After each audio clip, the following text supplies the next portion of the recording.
The wind screamed through the gaps in the wagon like a vengeful ghost, and Frances Reilly clutched her threadbare shawl tighter around her shoulders as the men threw her belongings into the frozen mud outside Trinidad, Colorado. The winter of 1878 showed no mercy, and neither did her late husband's family. "You have until sunset to be gone from this territory," her brother-in-law Marcus sneered, his breath forming cruel clouds in the December air. "We don't support whores who spread their legs for card players while good men are buried in the ground." The accusation was a lie, vicious and calculated, but Frances had learned that truth mattered little when powerful men wanted you gone. Her husband Thomas had been dead only 3 months, killed in a mining accident outside town, and his family had wasted no time inventing reasons to strip her of everything he had left behind. The small house, the modest savings, even the wedding ring she wore, they claimed it all. "I never betrayed Thomas," she said, her voice steady despite the terror clawing at her chest. "You know that is not true." "What I know," Marcus said, stepping closer until she could smell the whiskey on his breath, "is that you were a saloon girl when my brother found you, and you will die a saloon girl.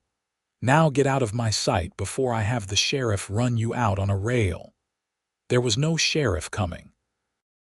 The law in Trinidad bent whichever way the Reilly family wanted, and Frances knew that fighting would only bring more pain. She gathered what few items they had tossed into the mud: a dress, a worn pair of boots, a photograph of her mother, and began walking. The road stretched before her like a sentence of death, snow beginning to fall in thick, heavy flakes that would soon cover everything in white. She made it 2 miles before the storm truly hit. The temperature dropped so fast she could feel her fingers going numb even tucked beneath her arms. The road disappeared beneath drifts that rose past her knees, and the wind drove ice crystals into her face like tiny knives. She stumbled forward because stopping meant dying, but her legs grew heavier with each step. Frances did not know how long she walked. Time became meaningless in the whiteout, measured only in the space between one breath and the next. When she finally fell, it was almost a relief. The snow was soft, almost warm, and the exhaustion that had been chasing her finally caught up. She thought of her mother, dead now 10 years. She thought of Thomas, who had been kind to her in ways few men were. She thought that perhaps dying in the snow was better than whatever awaited her back in Trinidad. The darkness at the edges of her vision was just beginning to close in when she heard the sound. A horse, snorting and stamping, and then a voice, deep and urgent. "Jesus Christ, there is someone out here." Strong hands lifted her from the snow, and Frances tried to speak, to tell whoever it was that she was fine, that they should leave her be, but her mouth would not form the words. She felt herself being lifted onto a horse, felt the warmth of another body against her back, and then the world faded entirely. When consciousness returned, it came in fragments. Warmth, the crackling of a fire, the smell of coffee and something cooking. Frances opened her eyes to find herself lying on a bed covered in thick quilts, in a room she did not recognize. The walls were rough-hewn logs chinked with mud, and a fire roared in a stone fireplace that took up most of one wall. Her wet clothes were gone, replaced by a man's flannel shirt that hung past her knees. Panic surged through her, and she sat up too quickly, the room spinning.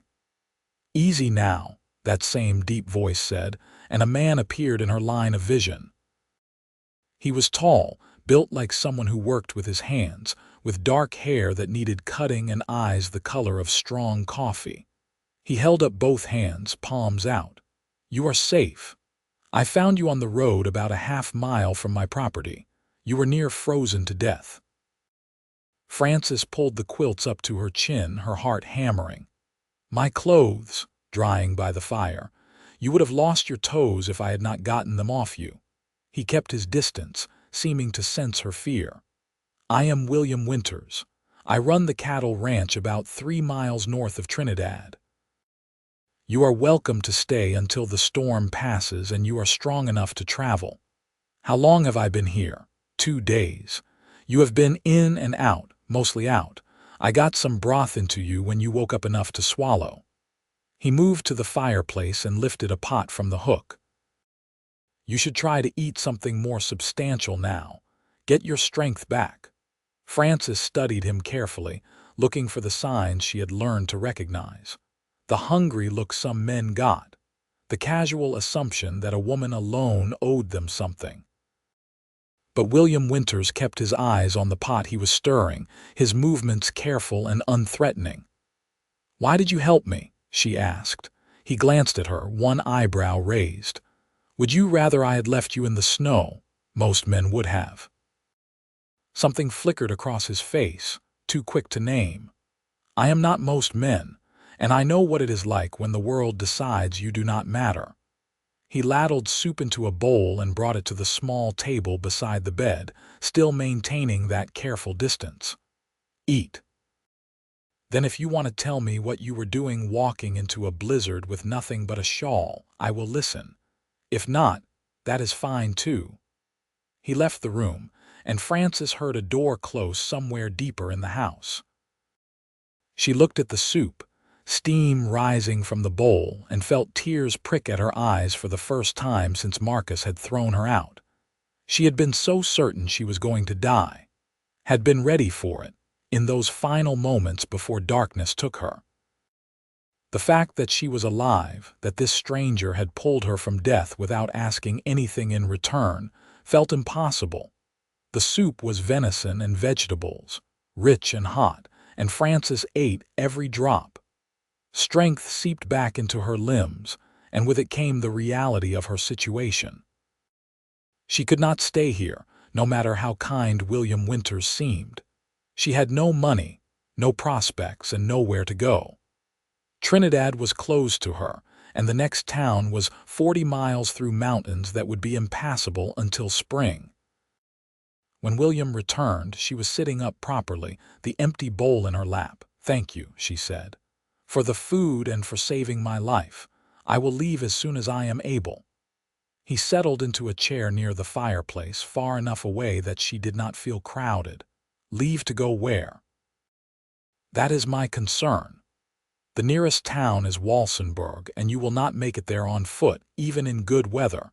In winter it is a death sentence." He leaned forward, elbows on his knees. "I am not trying to frighten you, but I need you to understand the reality. This ranch is isolated. If you leave here without proper supplies and a horse, you will die." "Then I will work until I can afford proper supplies and a horse," Frances said, lifting her chin. "I am not asking for charity. I am not offering charity. I am offering shelter until spring, and then we can figure out what comes next." He ran a hand through his hair, looking suddenly tired. "I know you have no reason to trust me. You do not know me from Adam, but I give you my word that you are safe here. I have more than enough space, and frankly, I could use the company. Winters here are long and quiet." Frances wanted to argue, to maintain some shred of pride, but the truth was she had no other options. She could feel it in her bones, the way the cold had seeped so deep it would take weeks to fully drive it out. And there was something in William Winters's eyes, a loneliness that matched her own. "Until spring," she said finally. "And I will work. I can cook and clean and mend. I will earn my keep." "Fair enough." He stood and moved to the fireplace, adding another log. "Your clothes should be dry by now. I will leave them outside the door and give you privacy to dress. When you are ready, I will show you around." True to his word, he left, and Frances found her clothes neatly folded outside the door. They were cleaner than they had been in months, and she wondered when he had found time to wash them. She dressed quickly, her fingers still clumsy with lingering cold, and emerged from the bedroom to find William waiting in the main room of the house. The ranch house was larger than it had seemed from the bedroom. The main room held a stone fireplace, a worn but comfortable-looking sofa, a table with 4 chairs, and a kitchen area with a cast-iron stove. 2 other doors led off the main room, one to the bedroom she had been in, and another that William gestured toward. "That is my room. This is the main living area. The barn is about 50 yards that direction," he pointed toward the back of the house, "and the cattle range over about 200 acres. I have 60 head right now, which is down from 80 in the spring, lost some to rustlers and some to the usual predators." "You run this place alone?" "I have a hand who comes by twice a week, Pete Dawson. Good man, been working ranches his whole life, but yes, mostly I run it alone." He moved to the kitchen and poured 2 cups of coffee from a pot on the stove. "I inherited this place from my uncle 5 years ago. He never married, no children, and I was the only family he had left." Frances accepted the coffee, wrapping her hands around the warm cup. "You are not from Colorado originally, Missouri. Left after the war." He did not elaborate, and Frances did not push. Everyone in the West had a past they were running from or trying to forget. "What about you? You are clearly not from Trinidad based on how they treated you." She stiffened, and he held up a hand. "I was in town yesterday getting supplies. Heard some men talking in the general store about Thomas Reilly's widow getting what she deserved. I put 2 and 2 together." His jaw tightened. "For what it is worth, I am sorry for your loss." "They lied about me," Frances said, the words bursting out before she could stop them. "My husband was a good man and I was faithful to him, but his family never approved of me. They wanted him to marry some rancher's daughter, someone who would bring land or money. Instead, he married a girl who worked in a saloon, serving drinks or dealing cards, both, and singing sometimes." She met his eyes defiantly. "I am not ashamed of it. It was honest work, and it kept me fed after my mother died. I did not say you should be ashamed." William took a sip of his coffee. "My mother took in laundry for 10 years to keep me and my sister fed after our father died. Honest work is honest work, no matter what form it takes." The tension in Frances's shoulders eased slightly. "Thomas's family accused me of adultery so they could take everything he left me. I had no way to fight them, no money for a lawyer, and no proof beyond my word, so they threw me out. In the middle of winter, knowing you had nowhere to go." William's voice was flat, but anger simmered beneath the surface. "Men like that make me ashamed to share a gender with them." Frances found herself almost smiling. "You are an unusual man, William Winters, so I have been told." He set down his coffee cup. "The storm should clear by tomorrow. Until then, we are stuck inside. I have books if you like to read, cards if you want to play, or we can just sit quietly. Whatever makes you comfortable." They settled into an easy routine over the next few days. The storm did clear, revealing a world transformed into white silence, and William went about the work of running a ranch in winter while Frances took over the cooking and cleaning. She found herself humming while she worked, old songs from her saloon days, and was surprised to realize she felt something close to content. William was different from any man she had known. He was quiet but not cold, thoughtful in ways that suggested he paid attention to the world around him. He never crowded her, never touched her without asking, and seemed genuinely interested when she spoke. In the evenings, they would sit by the fire, and he would read while she mended clothes or worked on embroidery she had started from scraps of fabric. "You have a steady hand," William commented one night, watching her work a delicate pattern into the corner of a handkerchief. "My mother taught me. She said a woman should always have a skill that could not be taken away from her." Frances bit off the thread and examined her work. "I used to make extra money selling these in Trinidad before I married Thomas. You could still do that. The general store might take them on consignment." She looked at him sharply. I thought we agreed I would stay only until spring. We did. But that is still 3 months away, and there is no reason you could not start building up some savings before then. He turned a page in his book, seemingly unconcerned. Just a thought. It was a good thought, Frances realized. She had been so focused on survival that she had not thought about what would happen when spring came. She would need money to start over somewhere, and selling her embroidery would be better than arriving in a new town with nothing. "I will think about it," she said. Christmas came, quiet and unmarked except that William produced a small roast from the cold cellar and Frances made biscuits with dried apples. They sat at the table together, the fire crackling behind them, and it felt more like a real holiday than any Frances had experienced in years. "This is good," William said, gesturing at the meal. "Really good. I have been living on bacon and beans for so long I forgot what real cooking tastes like. It is not that impressive, just a roast and biscuits." "It is impressive when you are used to near poisoning yourself with your own attempts." He grinned, and Frances was struck by how much younger he looked when he smiled. She realized she had no idea how old he was. Older than her 26 years, certainly, but not by much. "How old are you?" she asked, then immediately felt her cheeks heat. "I am sorry, that was rude. 32, and it is not rude to ask a question." He cut another piece of roast. "How old are you if we are trading personal information?" 26. I will be 27 in March, spring birthday." "That is nice." They fell into comfortable silence, and Frances found herself studying him across the table. William Winters was handsome in a weathered sort of way, with strong features and calloused hands that spoke of hard work. But more than that, he was kind. She had not realized how rare that was until she found it here in this isolated ranch house, with a man who had no reason to help her, except that he was decent.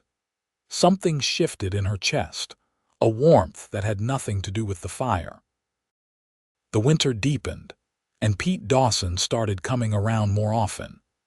He was a grizzled man in his 50s who treated Frances with polite respect and taught her how to care for the cattle when the weather was clear enough to venture out.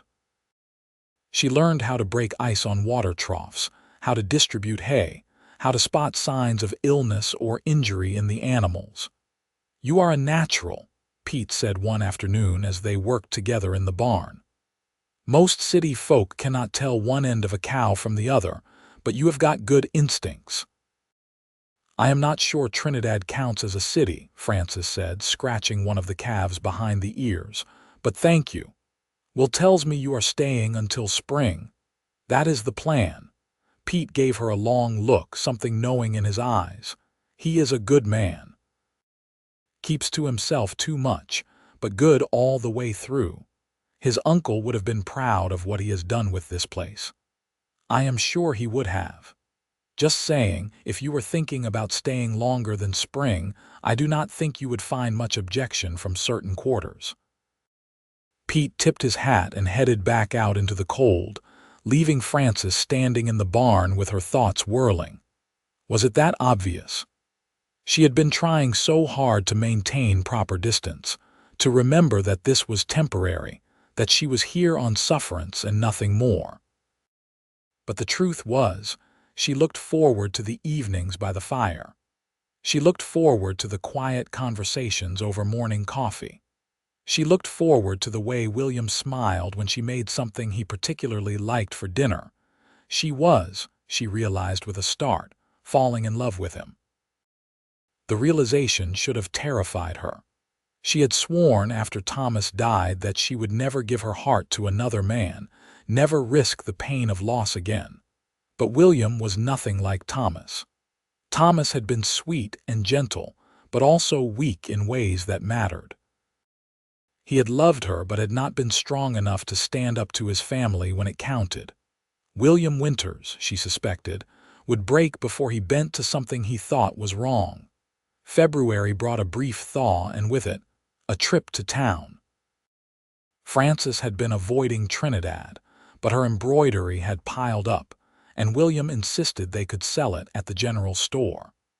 She agreed reluctantly, more because she needed to face her fears than because she wanted to go.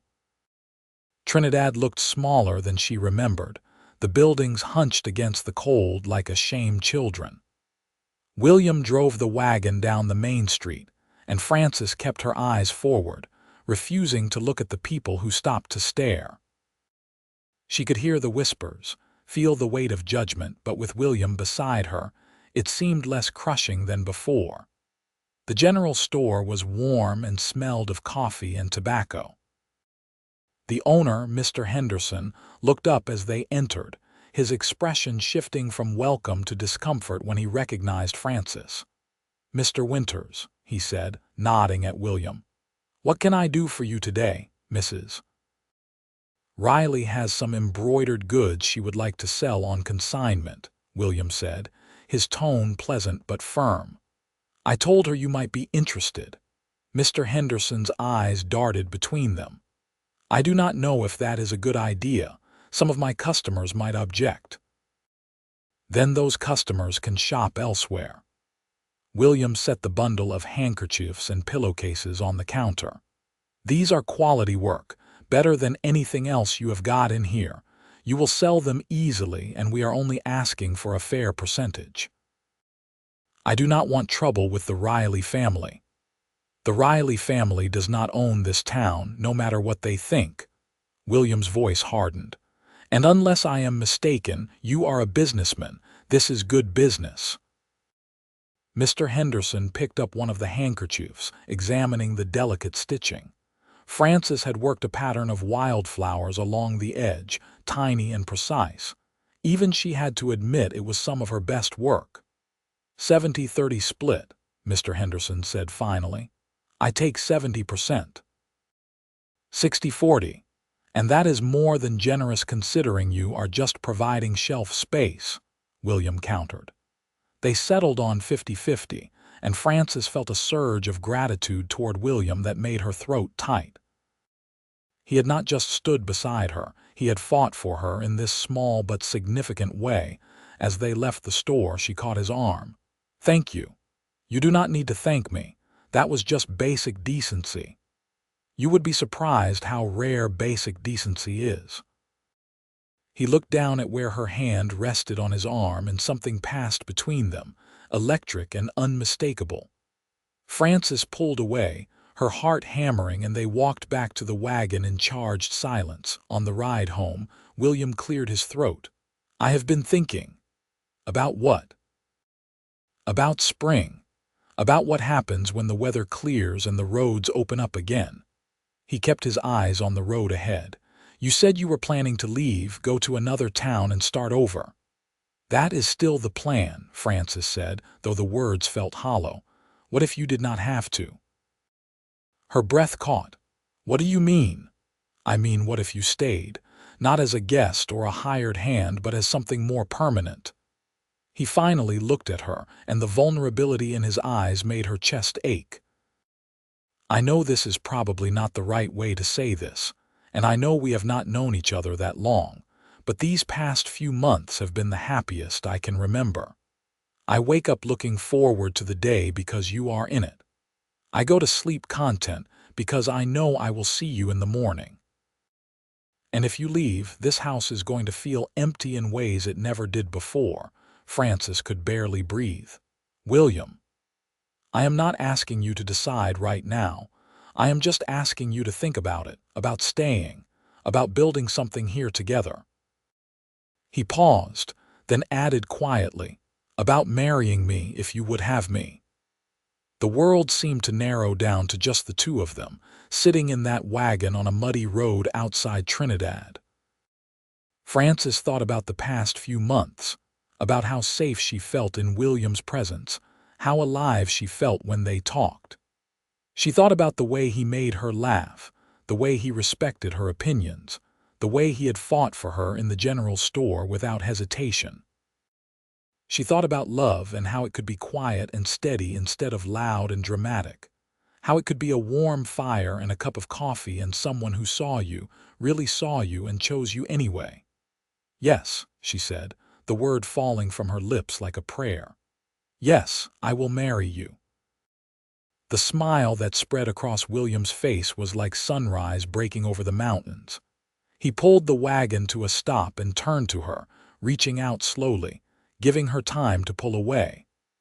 When she did not, he cupped her face in his rough, gentle hands and kissed her.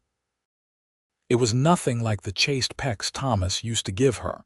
This was heat and promise and belonging, and when they finally pulled apart, Francis was dizzy with it. "I will make you happy," William said, his forehead resting against hers. "I swear it. You already do." They were married 2 weeks later in a simple ceremony at the ranch, with Pete Dawson standing as witness. Frances wore a new dress she had sewn herself, pale blue like a spring sky, and William wore his best suit, which she had carefully mended and pressed. There was no preacher available, so they rode into Trinidad and found the justice of the peace, a stern man named Judge Morrison, who had no love for the Reilly family and was happy to perform the ceremony. As they signed the marriage certificate, Frances felt the weight of the past year lift from her shoulders. She was no longer Thomas Reilly's widow, no longer the woman cast out in the snow. She was Frances Winters, wife of a rancher, and she had a future spread out before her like an unwritten book. The Reilly family made one last attempt to cause trouble, with Marcus showing up at the ranch a week after the wedding with 2 of his brothers in tow. They found William mending fence line, and Frances watched from the porch as they confronted him. "You have got some nerve, Winters," Marcus snarled, "taking in my brother's whore and making an honest woman of her." William straightened slowly, the fence post in his hands looking suddenly like a weapon. "You are on my property, Reilly. I suggest you choose your next words carefully. Or what? You are going to fight all 3 of us, if I have to." William's voice was calm, almost conversational. "But before you do something stupid, you should know that Judge Morrison is a personal friend of mine, and he has been very interested in the way your family does business. Seems there are some questions about land deeds and mineral rights that might warrant investigation." Marcus's face went red. "You are threatening me. I am stating facts. You can leave my wife alone, or you can find yourself in a legal battle you cannot win. Your choice." The Reilly brothers left, shouting threats over their shoulders, but Frances could see it was empty bluster. William had outmaneuvered them, using the law they had once bent to their will against them. When he came back to the porch, she threw her arms around him. "You are magnificent," she said, and he laughed. "I am just stubborn. There is a difference." Spring came with a rush of green and gold, the snow melting to reveal wildflowers that carpeted the meadows around the ranch. Frances planted a garden, vegetables and herbs and flowers, while William worked from dawn to dusk with the cattle. Pete hired on full time, which meant William could spend more evenings at home, and the 3 of them fell into an easy rhythm. On Frances's 27th birthday, William surprised her with a horse, a gentle mare the color of honey. "She is yours," he said, helping Frances into the saddle. "I thought you might like to be able to ride out when you want, explore the property. You are not trapped here anymore." Frances leaned down and kissed him, not caring that Pete was watching with an amused grin. "I have never felt trapped, not once. Summer brought hard work and long days, but also laughter and joy." Frances sold more embroidery through the general store, building up a small savings account of her own. She made friends with some of the other ranch wives in the area, women who judged her on her own merits rather than the lies the Reilly family had spread. The world opened up in ways she had not thought possible. In September, she realized she had missed her monthly courses. The knowledge filled her with both excitement and fear, memories of her mother dying in childbirth surfacing like dark ghosts. When she told William, she expected reassurance or celebration, but instead he went pale. "We are getting the doctor," he said immediately. "And you are not doing any heavy lifting, no more hauling water or working in the barn." "William, I am pregnant, not dying. Women die in childbirth all the time." His voice cracked, and she realized this fear went deeper than just concern for her. "My mother almost died having my sister. The midwife said it was a miracle she survived." Francis took his hands, holding them tight. "I am scared too. But we will face this together, just like everything else." He pulled her into his arms, holding her like she was something precious and fragile. "I cannot lose you, I only just found you. You will not lose me. I am tougher than I look." The doctor confirmed the pregnancy and said everything looked healthy. He told Frances to take care of herself, to rest when she needed to, and to send for him immediately if anything seemed wrong. William took this advice to heart, fussing over her until she wanted to scream. "I am going to the garden," she announced one morning in October. "I am going to pull weeds and pick vegetables, and you are not going to stop me. At least let me help. You have cattle to tend. I will be fine." She kissed his cheek and escaped before he could argue further. Pete found the whole thing hilarious. "Never seen a man so worked up over a baby. You would think no one ever had one before," he is worried.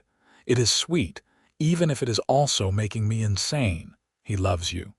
And love makes fools of us all." Winter returned, but this time Frances was ready for it. The house was stocked with food, the barn full of hay, and she had a husband who would walk through fire for her.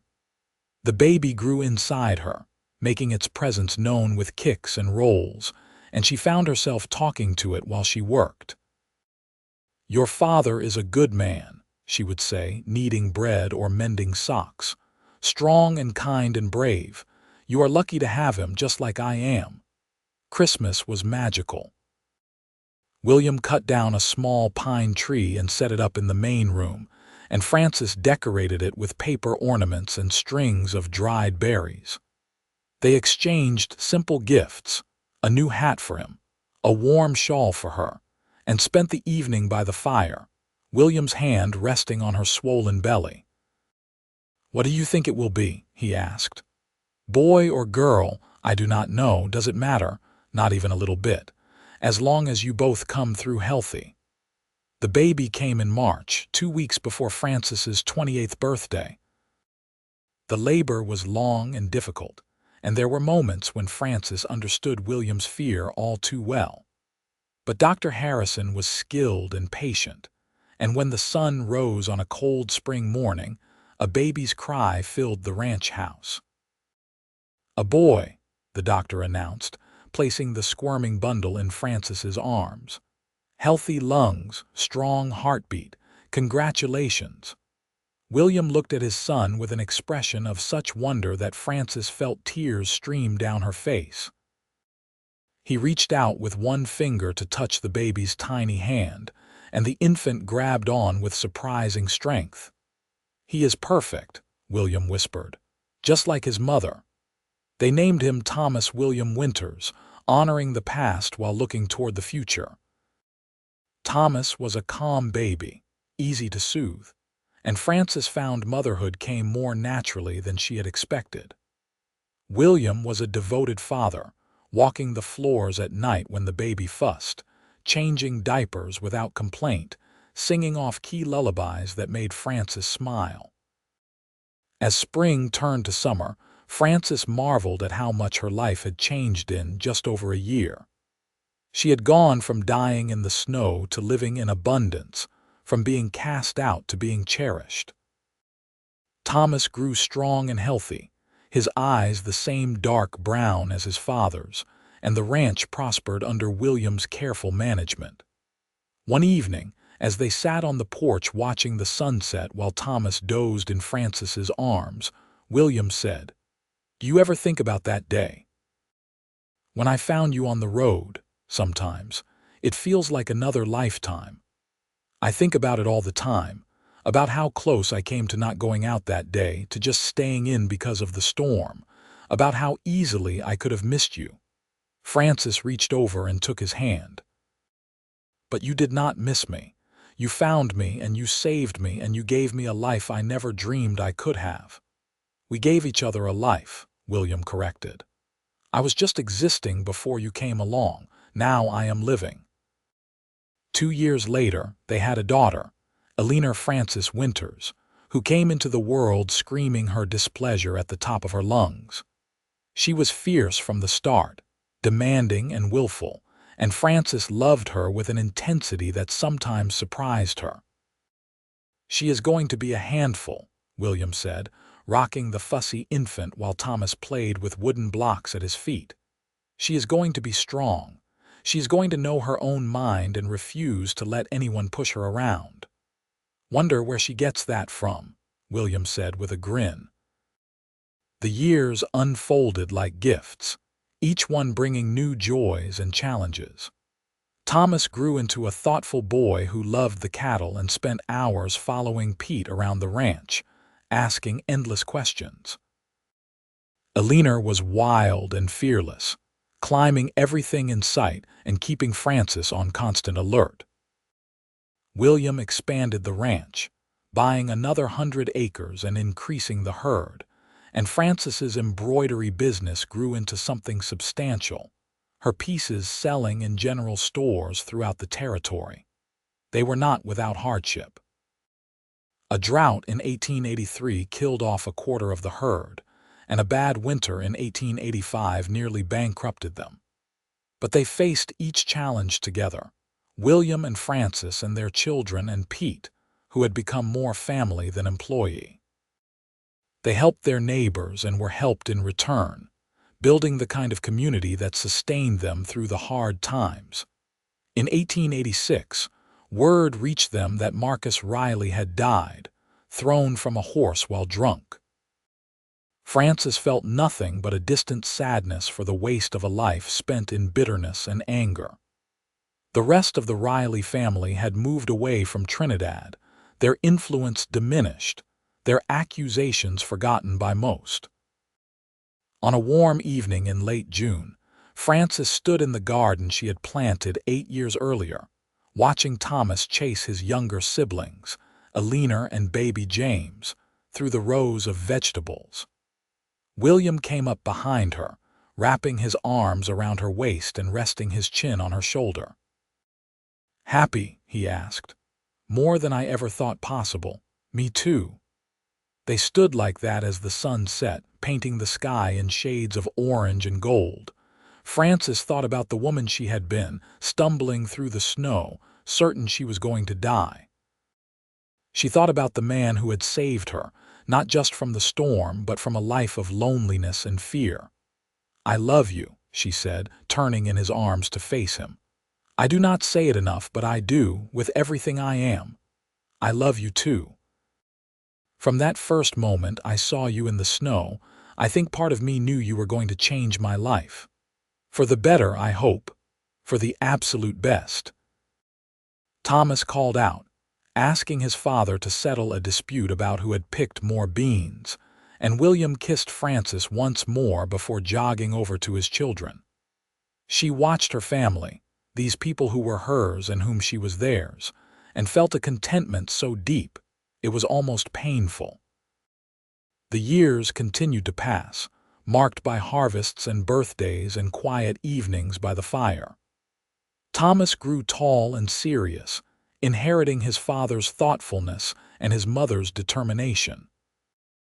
Eleanor remained wild but channeled that energy into riding, becoming one of the best horsewomen in the county. James was the baby for 2 more years before another daughter arrived, Mary, followed by one more son, Robert. The ranch house expanded to hold them all, rooms added and porches built, until it was a sprawling testament to the family that lived there.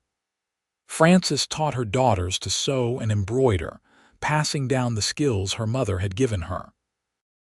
William taught his sons to work the land and care for the animals, lessons in responsibility and respect.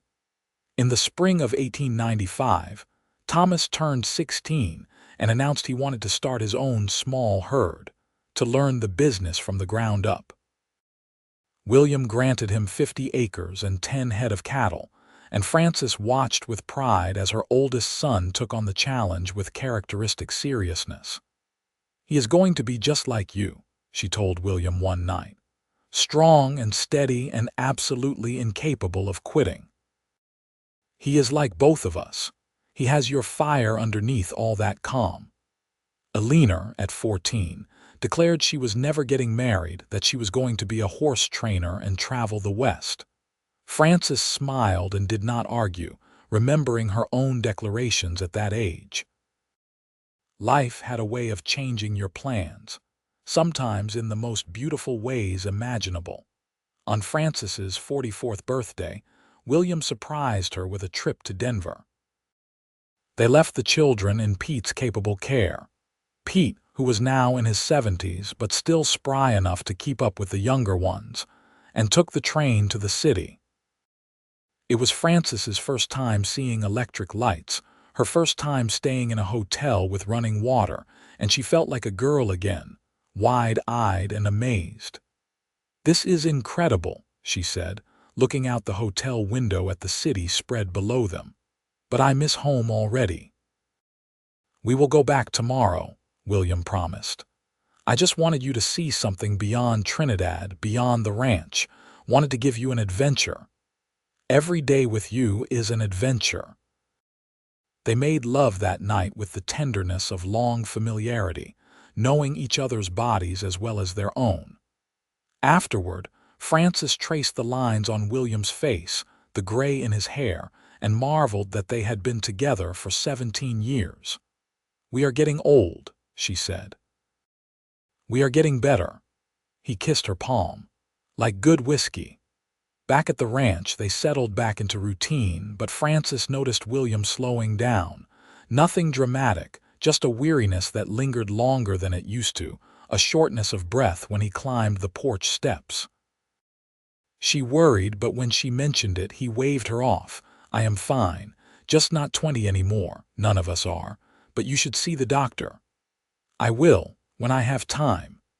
He finally went to the doctor in the fall, and the diagnosis was not unexpected but still unwelcome. His heart was weak, strained from years of hard work and the high altitude. The doctor recommended rest, less physical labor, and Frances watched William's face as he received the news. "I will cut back," William said that night. "Thomas and Pete can handle more. I will take it easier." But easier was not in William's nature, and Frances found herself constantly having to remind him to slow down, to let others do the heavy lifting. It became a source of gentle arguments, with William insisting he was fine and Frances refusing to let him overwork himself. "I am not losing you," she said one evening, her voice fierce. "You saved my life, and I am going to save yours, even if that means following you around the ranch like a nagging harpy. You could never be a harpy, a very determined angel, perhaps." They found a new rhythm, one that involved more time sitting on the porch and less time working from dawn to dusk. William taught Thomas everything he knew about running the ranch, preparing their oldest son to take over when the time came. Frances spent more time with her daughters, teaching Eleanor the business side of the ranch and helping Mary and the younger children with their lessons. In 1898, Thomas married a sweet girl from Walsenburg named Catherine, and they built a small house on the eastern edge of the property. The following year, Catherine gave birth to a son, making William and Frances grandparents. William held his grandson with tears in his eyes, and Frances understood the emotion perfectly. They had built something that would outlast them, a legacy of love and hard work. Eleanor shocked everyone by falling in love with a traveling horse trader named James Caldwell. They married in a ceremony at the ranch, with Eleanor in a practical riding outfit instead of a traditional dress, and Frances could not have been prouder.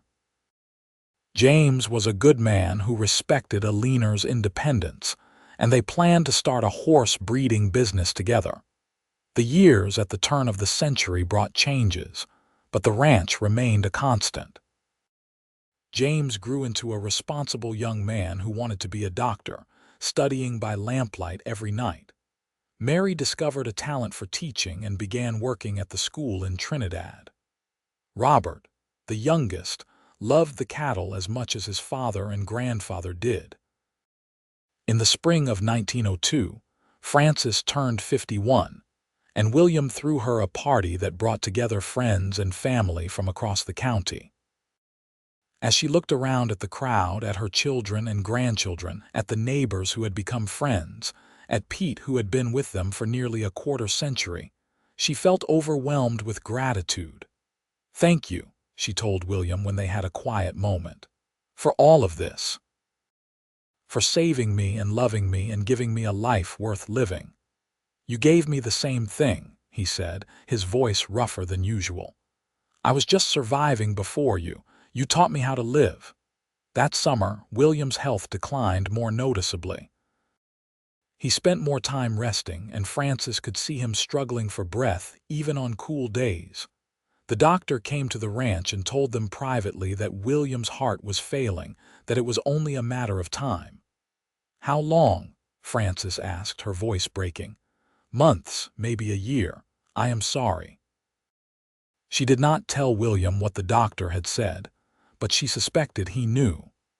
He started putting his affairs in order, making sure Thomas understood every aspect of running the ranch, writing letters to each of his children.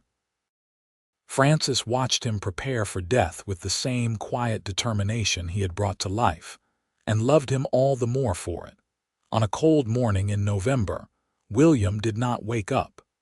Frances found him peaceful in their bed, his hand still reaching out to where she should have been beside him.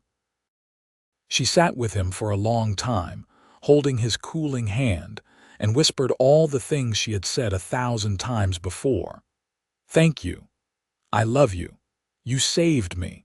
The funeral was held at the ranch, and it seemed like half of southern Colorado turned out to pay their respects. William Winters had been respected, admired, loved, and the loss of him left a hole in the community. Frances stood dry-eyed through the service, her children around her, and thought about the man who had pulled her from the snow 24 years earlier. The grief came later, in waves that threatened to drown her. But she had her children and her grandchildren, and she had the ranch that she and William had built together. She had memories of warm fires and quiet conversations, of laughter and arguments and making up. She had loved and been loved completely, and that was more than many people ever got. Frances lived another 20 years, watching her children grow and flourish, welcoming more grandchildren and eventually great-grandchildren. She ran the ranch with Thomas until her hands grew too stiff to do the detailed work, and then she focused on her embroidery, creating pieces that were sold throughout the state. She told stories to her grandchildren about their grandfather, about the man who had been strong and kind and brave. On a spring morning in 1922, Frances Winters died peacefully in her sleep at the age of 71. She was buried next to William on a hillside overlooking the ranch, and her children planted wildflowers around both graves. The stone reads simply, "Frances Reilly Winters, beloved wife, mother, grandmother, and friend," but Frances would have preferred to be remembered for the truth that defined her life. She had been cast out in winter, left to die in the snow. A rancher had taken her in and kept her warm. And in that warmth, they had found love, built a family, and created a legacy that would endure for generations. The ranch stayed in the Winters family, passed down through the years, a testament to what two people could build when they chose love over fear. And on cold winter nights when snow fell soft and deep, some claimed they could see two figures walking hand in hand across the property, checking on the cattle, looking at the stars. forever together in the place they had made their own. Thomas's children grew up hearing the story of how their grandmother had been saved from a blizzard, and how that act of kindness had blossomed into a love that sustained two people through decades of joy and hardship. They passed the story to their children, and those children to theirs, until it became the founding myth of the Winters family. Eleanor's horse breeding business flourished, becoming one of the most respected in Colorado, and she always said she inherited her determination from her mother, who had survived impossible odds through sheer force of will. James became a doctor and spent his career serving the people of Trinidad and the surrounding ranches, healing bodies the way his mother had healed hearts with her kindness and strength. The embroidered handkerchiefs and pillowcases that Frances had made were treasured as heirlooms, passed down through generations, each delicate stitch a reminder of the woman who had refused to let hardship define her. In parlors and bedrooms throughout Colorado, her work remained beautiful and precise, a testament to the skill her mother had taught her so many years before. But more than the ranch or the embroidery or the stories, Frances and William's true legacy was the love they had shown, not just to each other, but to everyone whose life they touched. They had built their family on a foundation of respect and kindness, of hard work and laughter, of facing challenges together rather than alone. That legacy lived on in every Winters who came after, a gift more valuable than land or money. In the end, Frances Reilly Winters had been right when she told William that every day with him was an adventure.